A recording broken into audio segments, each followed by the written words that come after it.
Vinárstvo Teravilák bolo založené v roku 2015. Názov Teravilák vinárstvo má z historických prameňov, keďže sídlime v obci Veľké Zálužie v okrese Nitra a prvý názov historický obce Veľké Zálužie spomína obec pod názvom Teravilák, že odtiaľ je názov vinárstva. Vinárstvo založili Dušan Baja s Romanom Holecom. Určite Romana Holeca viacerí poznajú z našho fachu, aj keď je Dušan takisto dlhšie v našom fachu, ale skôr tej obchodnej časti.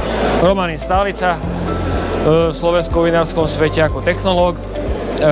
Čo sa týka výnimočné naše vína, snažíme sa aj máme taký slogan, že víno s vlastným štýlom. Snažíme sa robiť vína aj v líniách, ktoré sa dajú archivovať. Aj aktuálne máme v predaji, aj budeme mať vždy v predaji vína, ktoré sú síce biele vína, ale budú mať 3, 4 aj viac rokov a budú stále v tej piteľnosti, aby sme ukázali slovenským konzumentom to, že sa dajú slovenské vína piť biele aj starších ročníkov, nie len rok, dva staré vína a potom už by to nebolo vhodné. Práve naopak, máme krásne tramíny, pálavy, devíny, aj Riesling Grínsky konkrétne zo starších 4-5 ročné vína, stále v perfektnej kondícii. Posielame na medzinárodné súťaže vína, aktuálne ma rýchlo napadnú 3 súťaže: AVC Viena, Vineale Paris a Bacchus Madrid.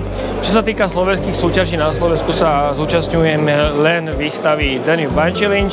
Tie zahraničné súťaže, na ktoré posielame vína, sú na veľmi zaujímavej úrovni a úprimne povedať, celkom sa nám tam aj darí.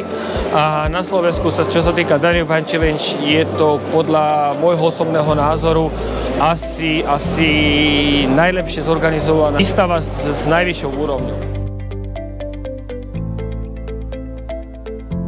Prínos pre našu firmu a celkovo nielen pre našu firmu, teraz by som skôr išiel do toho, že pre slovenské vinárstva, ktoré sa zúčastňujú, je úžasné to, že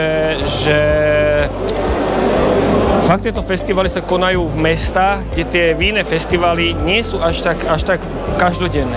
V Bratislave, OK, tam je stále niečo, ale zoberme si také Nové Zámky, kde bola prvá časť. V Nových Zámkoch to bolo famózne a tu dneska to vidíme v Leviciach.